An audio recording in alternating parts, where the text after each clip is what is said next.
I always say hire an artist because they are the most hardworking people I have ever met. They are so good that sometimes you're like, pull back. I feel like they are wanting to engage. And that is something that you can't teach. And I love working with artists because they see the big picture. They can understand how all the moving parts come together to create a pretty picture. You understand what the carpenters are doing. You understanding what the wardrobe team is doing, what the riggers are doing, what automation is doing. And then we understand your world. You understand what's going on over here and over there. And it all comes together for a very pretty picture. But I think that artists are really good at connecting all the dots and seeing how they can fit together to provide a pretty picture. Welcome to Recast and Rise, the podcast for performers and creatives ready to explore what's next. You'll hear inspiring stories of artists who reinvented themselves and found new careers after the stage. Let's recast and rise. Hello, Erika. Hi. Hello. Welcome to the podcast. Thank you for having me. I'm so excited to be here. I am so excited for you to be here. I want to hear, obviously, about all your career aspiration, all the things that you've been doing, because you definitely have a strong operations management background. Yes. So we'll talk about all of that. But before, can you just tell us what you were doing as a performer? Sure. I was born and raised in a small town in Missoula, Montana, which is very different than the Las Vegas world. But at the age of 18, I packed my suitcases and went to Vegas. I auditioned, and the first show I auditioned for, I landed at the age of 18 as a swing performer at Enter the Night, but I was understudying principal lead as well. So that was a lot to take on right away. I worked as a showgirl for many years, Tournament of Kings. I opened Midnight Fantasy. I was a Jubilee, and then I ended my career as principal lead in Guam. Impressive. And thank you. And then you and I met at Love. We did meet at Love. Yay! Happiest show on earth. It is. I miss it so much. I do. And so you were a performer, and then tell us about how you transitioned out. Did that happen right away, or? Oh my goodness. Yeah. Tell us all It was about a journey of the soul. It truly was. When I was performing, I was a shorty. I was always the shortest on the line. Being 5'7" and all, being in the showgirl world, I am very short. And I am not built like a ballet dancer, tall and slender. I am built more muscular. So I was always on weight notice. So we were always going through that process of stepping on the scale to keep my job. And that did a lot to me internally and emotionally. But then I was also injured. I tore my left labral. So I had a choice to make. In Guam, I was not well emotionally. I was not well physically. And I had a really journey of the soul to come together and say, you know what? I love what I do, but it is not for my best self. So I had to make that choice. And it's something that I still struggle with. It's something that I'm still angry about. But I truly believe it was the best choice for me to make at that time. Wow. Thank you for acknowledging that. It is frustrating because when your career, it sounds like it stopped too soon due to the injury. It did. I only got 10 years in. I retired at the age of 27. I had a whole career ahead of me. But psychologically and physically, my body just said no. And I had to listen to her. Yeah. Thank you. And then I'm not the only one. No, and many out there who experience this. Yes. And it's important to acknowledge that, yes, sometimes our careers end on our terms, and sometimes the body is just, no, sorry. It was fun, but we're done. We're done. And so making that transition, it was super challenging. And I was met with the uphill climb that all us performers face is what's next? Who am I without the stage? Yep. What am I without the stage? Do I bring any value to the world without the stage? Yes. And so that was a big, long process for me. I had to start at the basics. What am I good at? What do people tell me I'm good at? What do I enjoy? And you know what? It started with a calendar. I always grew up, and my mom was so good at always about having a calendar and having all of our schedules out. And that's what I carried on. And so I was naturally inclined to go more of an administrative direction. It made sense to me. Contracts made sense to me. Numbers made sense to me. Calendars, schedules, everything made sense to me. And I said, I think I can go this way. I think this is something that might interest me. So I started dabbling, and then it just whoosh took off in a way where I was like, oh, I think the universe is trying to tell me I'm supposed to go this direction. Yeah. So I just followed. And you just acknowledged that you were faced with that question, what's next? And that's exactly what this platform is for, is to empower artists to realize, okay, this is not forever. Maybe for some of artists, it is forever, not for all. Yeah. So what's next? Tell us about that calendar. When you say, okay, the calendar, and then you know, what do you mean by that? What was that thing that was suddenly like, okay, yeah, that makes sense. What are you referring to here? I think I made myself a promise that I would stay in the arts no matter what. It's where my heart lived. I had to stay in the arts. I didn't care if it was working a gallery. I had to stay in the art. Some sort of medium had to stay with me. Okay. So that was my base. That's what I knew. I grew up in a very artsy college town with a lot of experience and a lot of opportunities for me to grow as a young artist, which I know a lot of people don't have. And so I had that invested in me.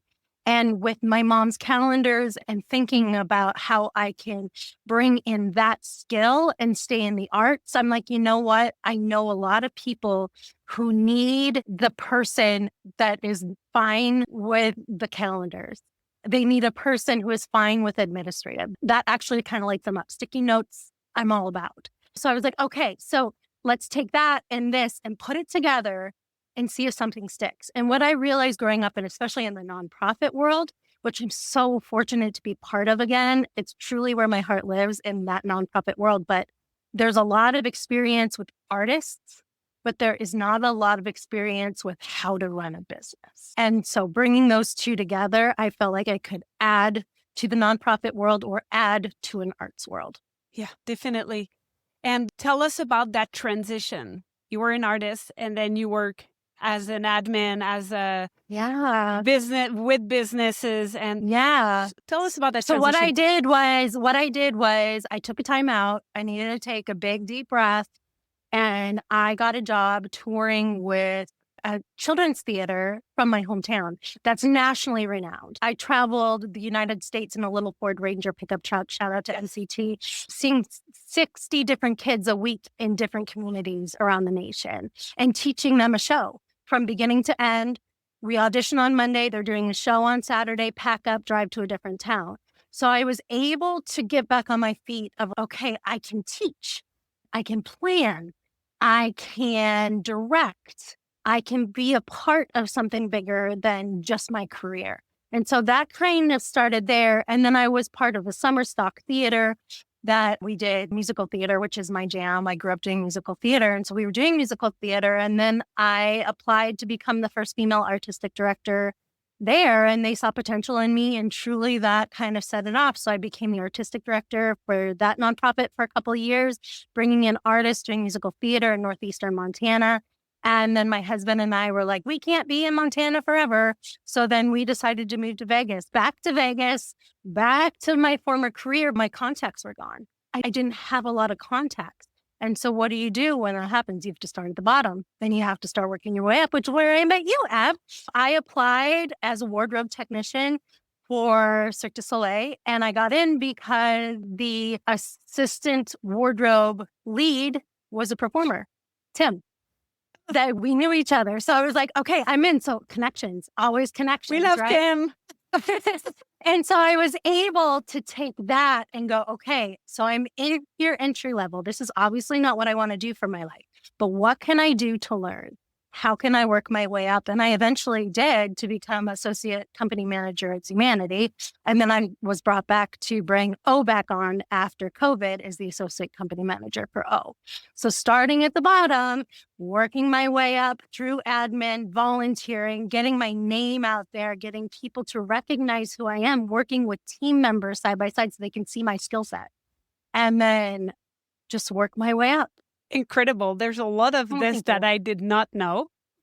Thank you. Would you say though, it's funny how a lot of people so if you're in Vegas and you leave, a lot of people come back. It's like, it's almost it's almost a joke. Like, oh, you went Vegas? Oh, you'll be back.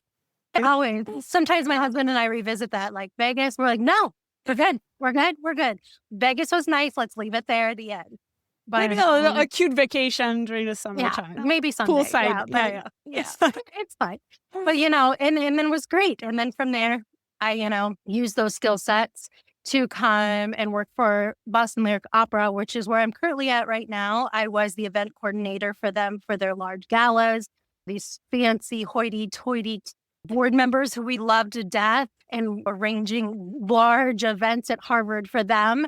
And then being like, okay, transitioning into an operations manager with Enchant Christmas through a contact that I knew from Cirque and that kind of thing. And then working my way up there from a manager to operations director, and then taking on HR, and then needing a big timeout because I was getting too overwhelmed, and then came back to BLO, where I am a senior office administrator for the opera. I get to listen to singing all day long.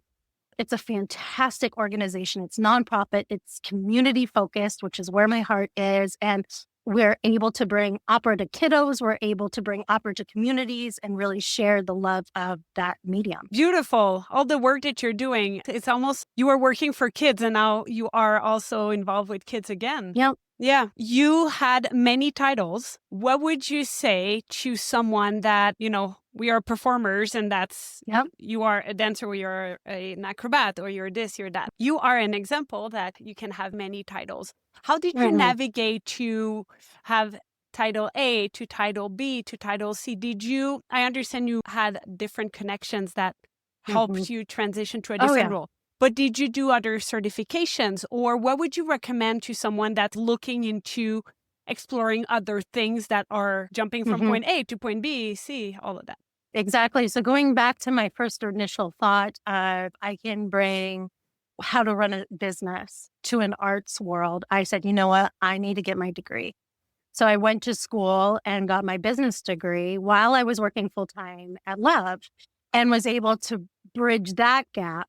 And then through volunteering, through anything I could get my hands on, anybody I would volunteer under. Let me do this. Let me do props. Let me do notes. Let me do all these different things to bring them together to say, I have all these skill sets. And artists are like that. If you think about it, I love working with artists because they see the big picture. They can understand how all the moving parts come together to create a pretty picture.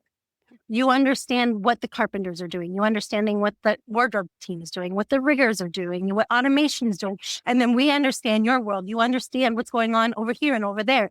And it all comes together for a very pretty picture. But I think that artists are really good at connecting all the dots and seeing how they can fit together to provide a pretty picture. You mentioned that you went to school while being at Love full time. If someone that is interested in doing a similar path as you, would you say that going back to school and, as an example, pursuing a degree is in your industry, that is, would you say that it's necessary, or there are other ways to follow your path? Yeah, I think it's beneficial, but not a requirement. I think people within my industry look for competency. They look for the ability to see a big picture. They look for the ability to articulate thoughts, follow through, which is really big. I always say hire an artist because they are the most hardworking people I have ever met. They are so good that sometimes you're like, pull back. I feel like they are wanting to engage. And that is something that you can't teach. And so I think within my industry and my world, a degree is not essential, but skills are. Yep. You mentioned, you and I, we spoke, and you said that work ethic is one of the strong suit performers. 100%. 100%. I always tell people if they are a former performer, work ethic is coming with them. It's just, there's no way around it. You all know how to train. You've been training since you were little.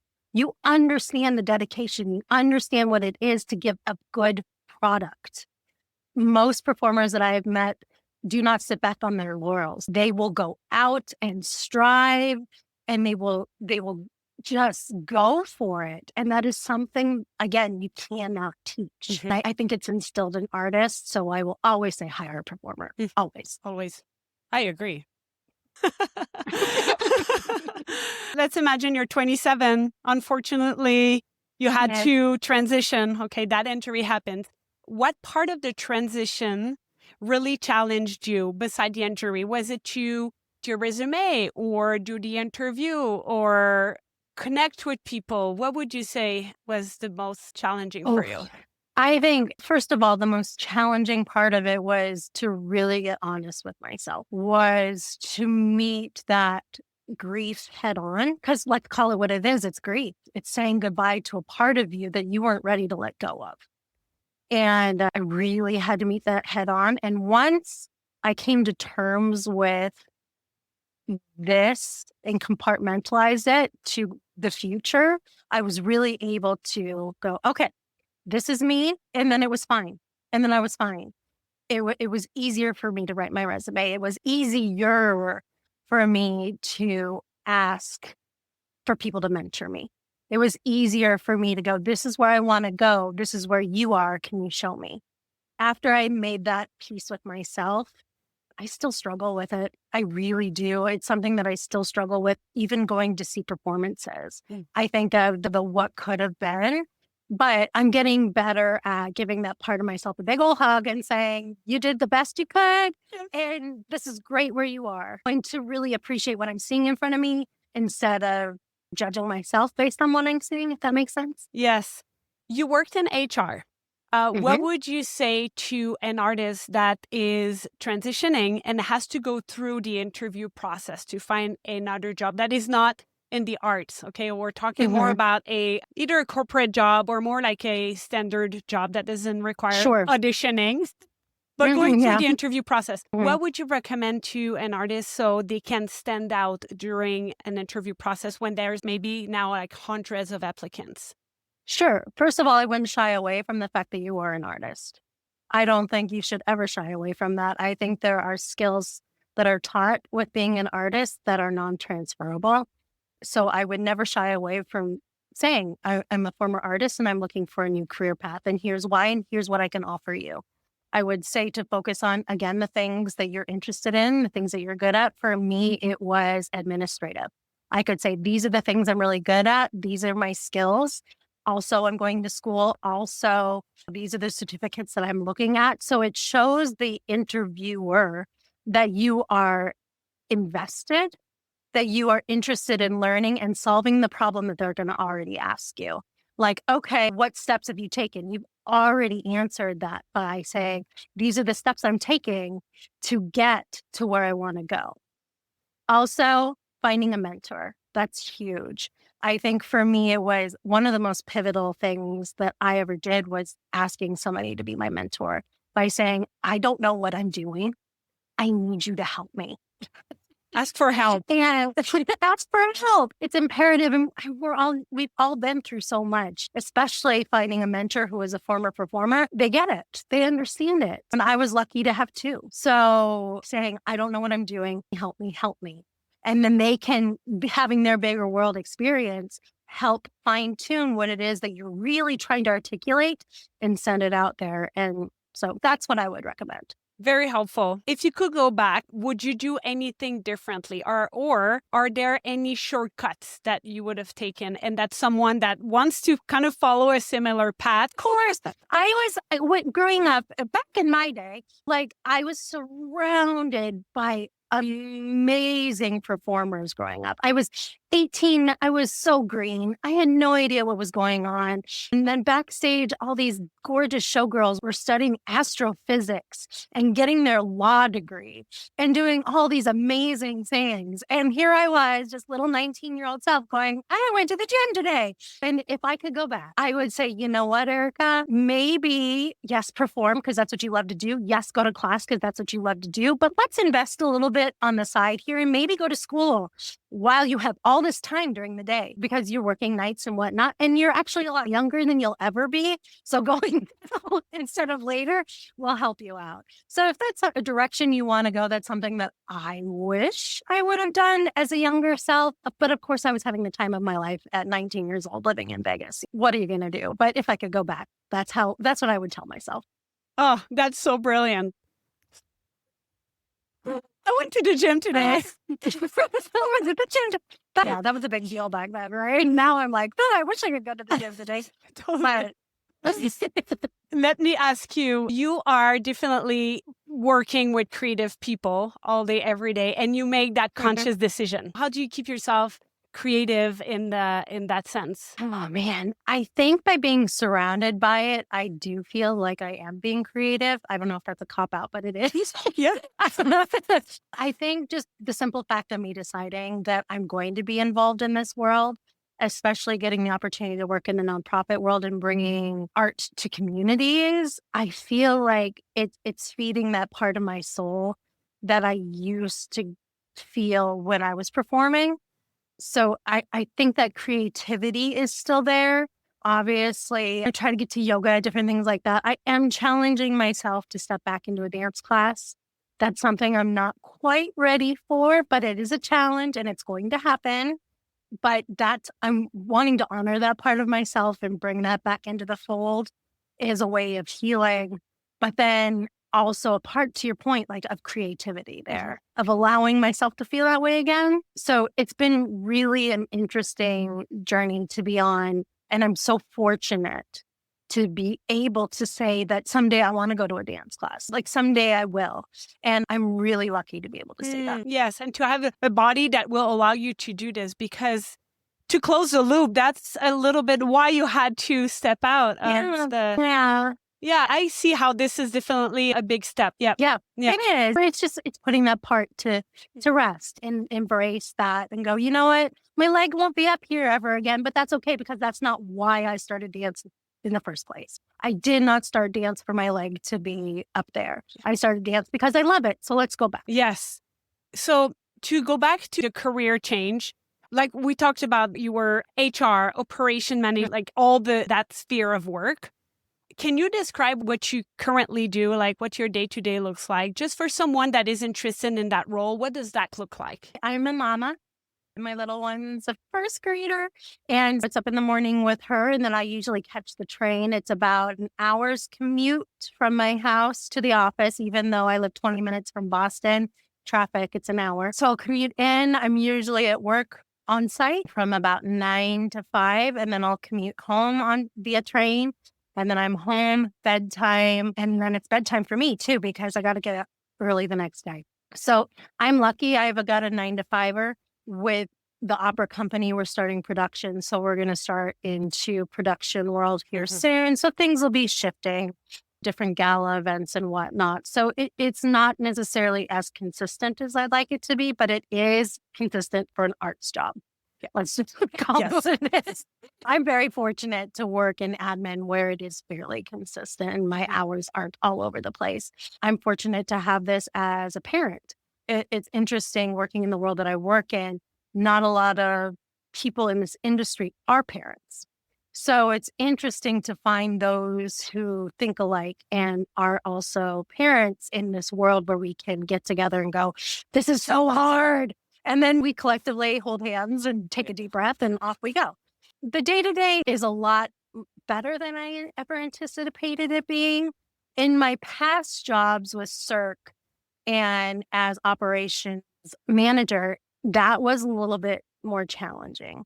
I will say off hours, especially with a little one, working nights is super hard. I don't get to put her to bed. I'm not that person doing that. And that broke my heart. And then working long hours is a killer. So that's why I had to step back. I had to make that decision. I climbed the ladder. I was the highest rung on the ladder, but it wasn't good for me and my family. So we had to take a big T, and I am so happy that we did. Yeah, sounds like you're really honored what was best for you and the family versus, okay, I climbed the ladder but you were not happy. Yeah, it doesn't always check the box. Yeah. Yeah, and checking that box is great and fulfilling, but then it wasn't. The things that matter, my husband and my daughter, they come first. Oh, so we had to take a step back. Yeah, performing at night. And then when you have children, I know exactly the feeling. I know. Bedtime is important. For me, yes, I do understand. Yeah.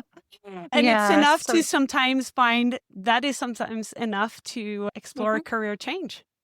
Yeah, It's- 100%. Yeah. No shame there. You got to choose what's best for your family. And those hours are hard. Those Yeah. hours are really hard. Yeah, the little ones still wake up at 6 or 7 in the morning, even if you Yeah, they went to don't bed. sleep in. What's next for you, Erika? Oh, geez. If there was a job opportunity for a troll under a bridge right now, I would take it. No, I think I'm so solid where I am. Again, I will always stay in the arts no matter what. That's the promise I kept for myself. And we'll see where the tide takes it. I'm just riding this wave, and whatever comes to me, we'll take a look at. And whatever calls to me, we will figure out. Nothing's set in stone. There's nothing that has to be done. It's just, we're just rolling with it. Oh, I trust that you will find what's next in time. Oh, thanks, In Ab. time. Thank you. What would you say to an artist that is considering transitioning into a different career? Oh, first of all, it's a big decision. Second of all, honor that decision. Third of all, it is, again, like I've said before, the journey of the soul, where once you make that decision, you come to yourself. I would say, just go for it. Just go for it. Reach out, ask for help. There's a bazillion people out there that are willing to help you. Send me an email. I'm here to help. Whatever you need. I've been there. I understand it. I'm on the other side. Let's help each other out. On the other side, happy and fulfilled. Yeah. And not under a bridge. And not under a bridge yet. Although you would do it, but I would do it. Troll under a bridge sounds like an amazing job. top of the resume right there. Sign me up. Sign me up. Thank you so much for today. It was very inspiring. Thank you. Thank you for taking the time and spending some time with me. And I'm so excited for this. I'm so excited for you. Congratulations. Thank you. Thank you. Thank you for listening to today's podcast. If you like the story, make sure to share it with a creative friend. Subscribe to this podcast and write a review so more people can access the tools shared on this platform. Follow me on my socials for more tips and tricks to navigate your career change. Until next time, I will see you in the next episode.